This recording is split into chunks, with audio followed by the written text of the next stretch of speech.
देश भर में डॉक्टर भीमराव अंबेडकर के नाम पर सियासत तेज हो गई है। कांग्रेस पार्टी 27 जनवरी को अंबेडकर की जन्मस्थली महू में एक बड़ी रैली आयोजित करने की तैयारी कर रही है। इस बीच इंदौर में संत रविदास और अंबेडकर की प्रतिमाओं के अपमान का मामला भी सामने आया है, जिसने राजनीतिक माहौल को और गर्म कर दिया है। देश भर में डॉक्टर भीमराव अंबेडकर के नाम पर राजनीति तेज हो गई है। कांग्रेस पार्टी 27 जनवरी को उनकी जन्मस्थली महू में एक विशाल रैली आयोजित करने जा रही है। इसे लेकर पार्टी बड़े स्तर पर तैयारियों में जुटी हुई है। इस बीच मध्य प्रदेश के इंदौर में संत रविदास और डॉक्टर अंबेडकर की प्रतिमाओं के साथ हुए कथित अपमान के विवाद को और गहरा कर दिया है।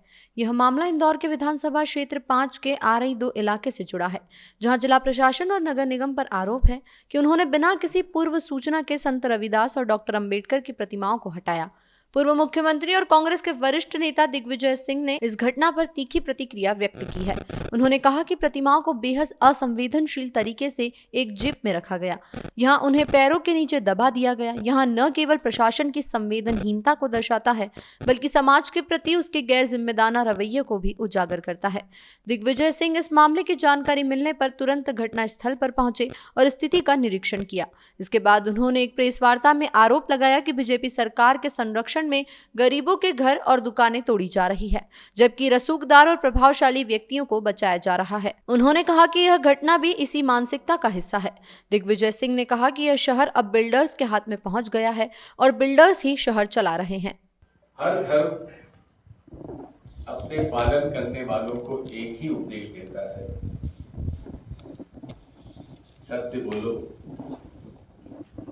प्रेम सद्भाव का बर्ताव करो और सभी धर्मों का सम्मान करो। दूसरी तरफ राष्ट्रीय स्वयंसेवक संघ की विचारधारा है, जो कि इस पूरे जो एक संदेश है हमारा प्रेम सद्भाव सत्य और अहिंसा का, उससे हटकर वे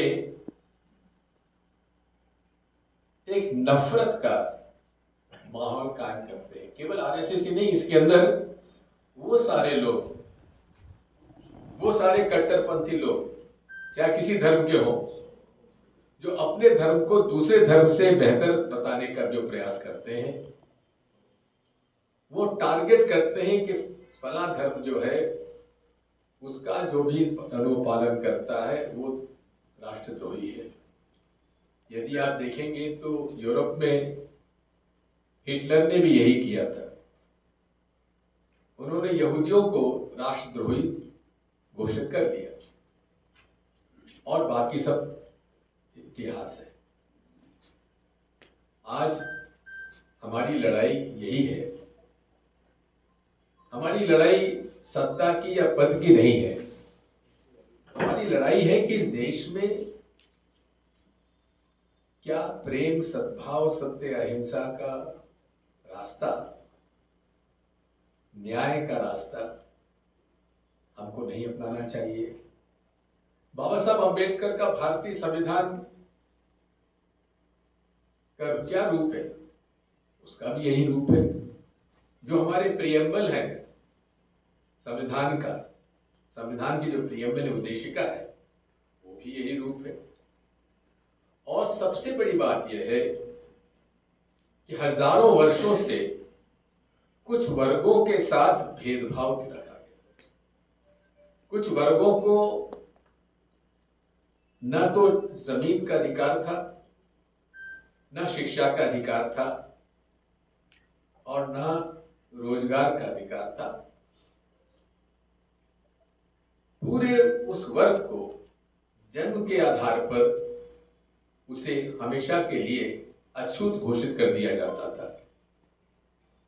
इन सब बातों को लेकर भारतीय संविधान लिखा गया और महात्मा गांधी जी ने, पंडित जवाहरलाल नेहरू जी ने, सरदार वल्लभ भाई पटेल जी ने, गुलाम आजाद साहब ने, जो भी उस समय देश की सरकार 1949 में थी, उसमें जब भारतीय संविधान लिखने के लिए चर्चा हुई कौन को मौका दिया जाए, तो महात्मा गांधी जी ने कहा कि उसी व्यक्ति को देना चाहिए जिसने कि अपने जीवन काल में उत्पीड़न सहा है, जिसने गरीबी देखी है, जिसने हजारों साल के जो उस वर्ग पर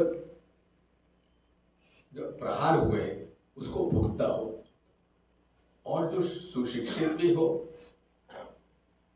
जो कानून भी जानता हो।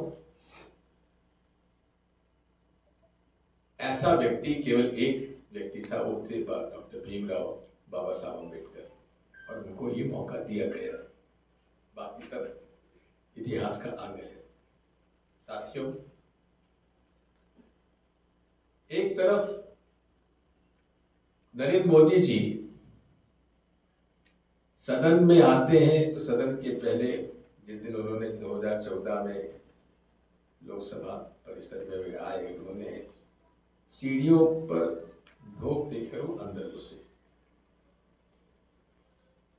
हम सब लोगों को लगा कि बहुत ही लोकतंत्री व्यवस्था में ये विश्वास रखने वाले व्यक्ति हैं, जो लोकतंत्र के मंदिर पर अपना मस्तिष्क सीढ़ियों पर रखकर उन्होंने सम्मान किया है।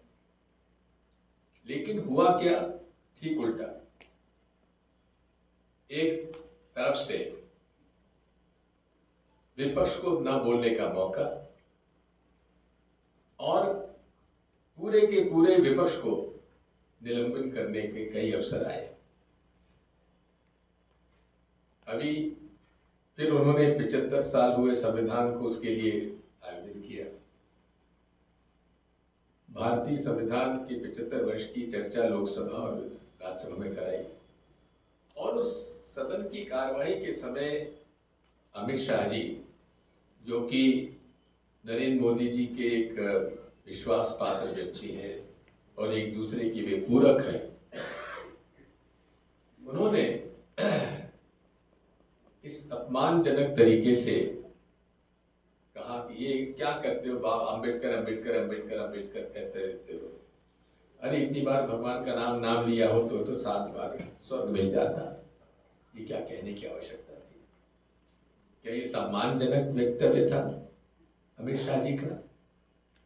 इन सब बातों को लेकर कांग्रेस पार्टी ने, और सारी वो पार्टियां जो कि मूल रूप से जिस विचारधारा का उल्लेख मैंने किया है, उस विचारधारा जो मानते हैं, उन लोगों ने मिलकर